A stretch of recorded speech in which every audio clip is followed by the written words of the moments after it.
নমস্কার বন্ধুরা, আপনার আশেপাশে আপনার পরিচিত মানুষের মধ্যেই ঘুরে বেড়াচ্ছেন এমন কিছু মানুষ যারা প্রকৃতপক্ষে আপনার সর্বনাশই চায়।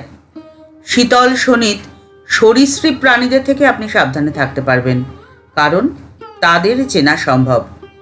কিন্তু ভালো মানুষের মুখোশ যারা পরে রয়েছেন, যারা প্রকৃতপক্ষে আপনার সর্বনাশ চায় কিন্তু আপনার সামনে দেখায় তারা আপনার মঙ্গলাকাঙ্ক্ষী, তাদের চিনে নেওয়া বড্ড কঠিন।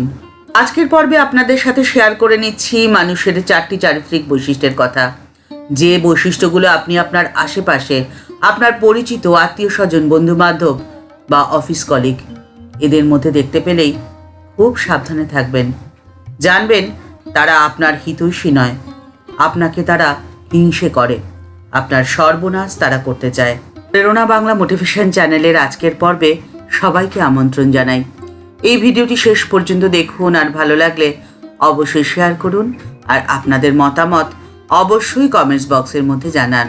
মুখোশধারী সর্বনাশীদের চিনে নেওয়ার প্রথম উপায় হলো অত্যন্ত মিষ্টভাষী যারা, যাদের মুখ দিয়ে মধু ঝরে পড়ছে, যাদের মুখে অত্যন্ত মিষ্টি ভাব, তারা ভেতরে ভেতরে ততটাই হিংস্র।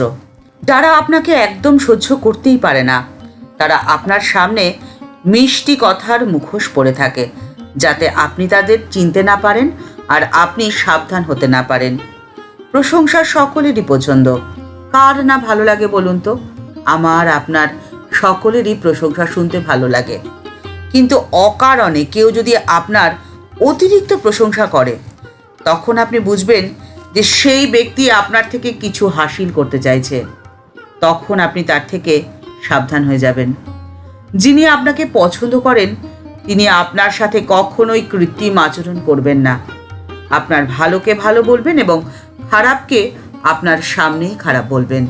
আপনার যে কোনো কাজের সঠিক সমালোচনায় আপনার উন্নতি ত্বরান্বিত হবে, আপনি জীবনে আরও এগিয়ে যেতে পারবেন। তাই অত্যন্ত মিষ্টভাষীদের থেকে সব সময় সাবধানে থাকবেন। দ্বিতীয়, আপনি লক্ষ্য করবেন আপনার চারপাশে, আপনার কর্মস্থলে বা আপনার পাড়া প্রতিবেশীতে এমন কিছু মানুষ রয়েছে যারা আপনার পরিশ্রমের মূল্য দিতে একদমই পছন্দ করে না। আপনি যতই ভালো কাজ করুন না কেন, তারা আপনার কাজের ভুল ধরবেন এবং আপনার মনোবল ভেঙে দিতে চাইবেন। এক কথায়, আপনার পরিশ্রমে জল ঢেলে দেওয়াই যেন তাদের জীবনের একমাত্র উদ্দেশ্য। আপনাকে এটি বোঝানোর অক্লান্ত চেষ্টা তাদের থাকবে যে আপনি কিছুই পারেন না, কিছুই জানেন না, কিছুই বোঝেন না। আর এইভাবে দিনের পর দিন চলতে চলতে আপনি হতাশায় ভুগতে থাকবেন এবং কাজ করার উৎসাহ ধীরে ধীরে হারিয়ে ফেলবেন। আর তখনই তারা তাদের উদ্দেশ্যে সফল হবে। আর সেই জন্য সেই সব মানুষদের থেকে দূরত্ব বজায় রেখে চলাই আপনার জন্য মঙ্গলজনক। তৃতীয়, কিছু মানুষের মধ্যে দেখবেন তারা বড্ডই দেখনদারিতে বিশ্বাসী। আপনি যেটা আজকে কিনলেন, কালকে সেরকমই বা তার থেকে ভালো কোনো জিনিস তাকেও কিনতে হবে। আপনি যে শার্টটা কিনলেন বা আপনি যে শাড়িটা কিনলেন, তার মতোই বা তার থেকে ভালো কালকে সে কিনবে। আপনি যে রঙের গাড়িটি কিনলেন বা যে কোম্পানির গাড়িটি কিনলেন, সে একই রঙের বা একই কোম্পানির গাড়ি সে কালকে ব্যবহার করছে। এই ধরনের অনুকরণ যারা করে থাকেন তাদের থেকে সাবধান হয়ে যান, কারণ তারা মনে মনে আপনার সর্বনাশ চায়, আপনার হিতৈষী তারা কখনোই নয়। চতুর্থ, আপনি দেখবেন যে আপনার চারপাশে এমন কিছু মানুষ রয়েছেন যারা আপনার সামনে এমন ভাবটি করেন যে তারা সব জানেন। পৃথিবীর এমন কিছু জিনিস নেই যা তারা জানেন না। হেন সব জানতা মানুষদের থেকে সাবধানেই থাকুন। দূরত্ব বজায় রেখে চলাই আপনার জন্য শ্রেয় হবে। তাদের এই সব জানতা মনোভাবের আসল কারণ কি বলুন তো? তারা আপনার কাছে এটি প্রমাণ করতে চায় যে সে আপনার থেকে কত মহান, আর আপনি তার কাছে তো তুচ্ছ, নগণ্য। আর এই নেগেটিভিটি আপনার মনে তারা যদি একবার সঞ্চারিত করতে পারে, তাহলে তাদের হৃদয়ে ওঠে আনন্দের ঢেউ। তাদের এহেন আনন্দের মধ্যে কারো মঙ্গল তো নেই, আপনার তো নয়, কারণ আপনার সর্বনাশই তাদের জীবনের মূল লক্ষ্য। আর সেই জন্যই এই ধরনের মানুষদের থেকে সব সময় সাবধানে থাকবেন। মানুষের মধ্যে কারা যে আপনাকে পছন্দ করে আর কারা আপনার সর্বনাশ চায়, তা বোঝার জন্যে চাই বুদ্ধিদীপ্ত বিচার এবং বিশ্লেষণ। তবে একটা কথা সর্বদা মনে রাখবেন, যে ঈশ্বরের আশীর্বাদের শক্তি সর্বনাশকারীদের ইচ্ছেকে মুহূর্তে তছনছ করে দিতে পারে। এই সংসারে যে যতই আপনার ক্ষতি করার চেষ্টা করুক না কেন, আপনার সর্বনাশ করার, আপনার অনিষ্ট করার প্রয়াস করুক না কেন, তাঁর লীলার কাছে সবই তুচ্ছ। তাঁর একটি খেলায় অসৎ মানুষের সমস্ত পরিকল্পনা মুহূর্তে ধূলিসাৎ হয়ে যাবে। কিন্তু এর জন্যে আপনাকে যে সমর্পণ করতে হবে সাধন।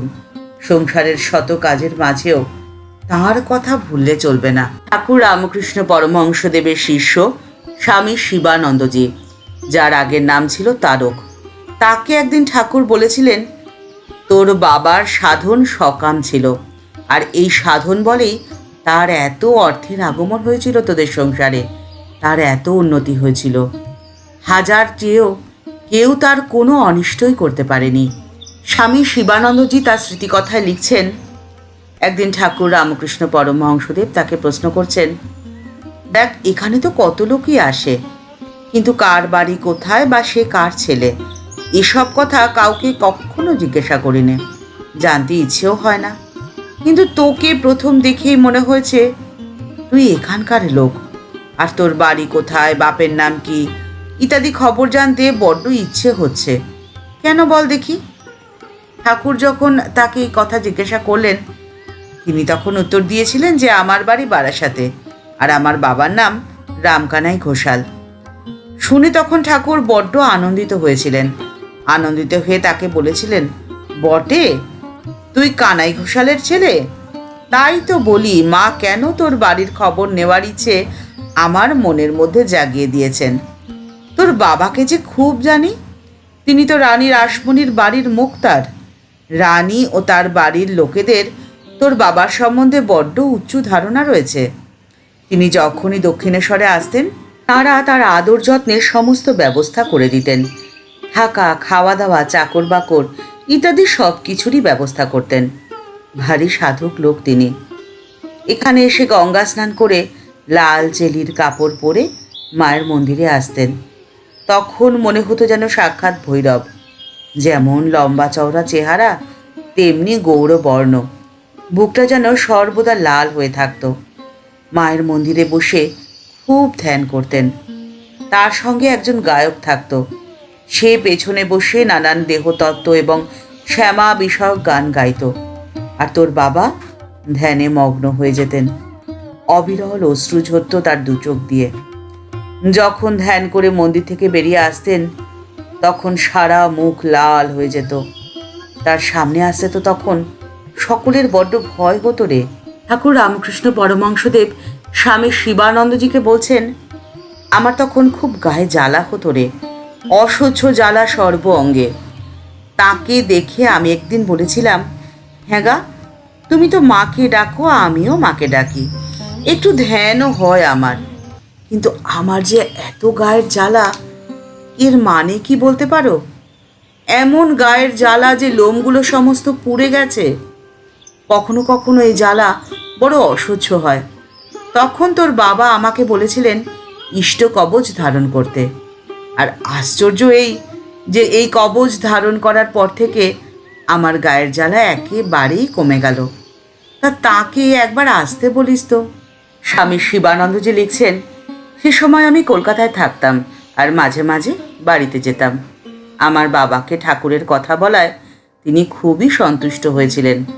তিনি একবার এসে ঠাকুরের সাথে দেখাও করে গেছিলেন। ধীরে ধীরে সংসারের নানান উদ্বেগে, অশান্তিতে আমার মন যখন বড্ড ব্যাকুল হতো, তখনই প্রথম ঠাকুরের কাছে যেতে আরম্ভ করি। সময় সময় মনে হতো তার কাছে বসে কাঁদি খানিকক্ষণ। একদিন রাত্রিতে দক্ষিণেশ্বরে পোস্তার ওপরে বকুলতলার কাছে খুব খানিকটা কাঁদলাম।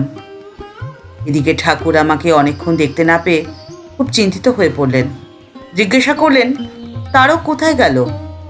তার কাছে যেতেই তিনি বললেন, বস বস, দেখ, ভগবানের কাছে কাঁদলে তার যে ভারী দয়া হয়।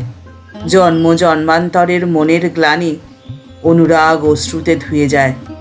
তার কাছে কাঁদা সে তো খুব ভালো। আপনার সমস্ত মনের গ্লানি দূর হয়ে যাবে সমস্ত ভাবনা চিন্তা। আপনার সর্বনাশ করবে এমন সাধ্য কারোরই হবে না। শুধু চাই ঠাকুরের প্রতি আপনার সমর্পণ। আপনার কান্নার অঞ্জলি দিন ঠাকুরের পায়ে। তিনিই বিচার করবেন কে আপনার জন্য হিতকর আর কে আপনার জন্য ক্ষতিকর। ঠাকুর মা ও স্বামীজির চরণে প্রণাম জানিয়ে আজকের পর্ব এই পর্যন্তই। দেখা হচ্ছে পরের পর্বে। এই চ্যানেলটি ভালোবেসে যারা আপন করে নিয়েছেন তাদের জানাই ভালোবাসা, শ্রদ্ধা ও প্রণাম।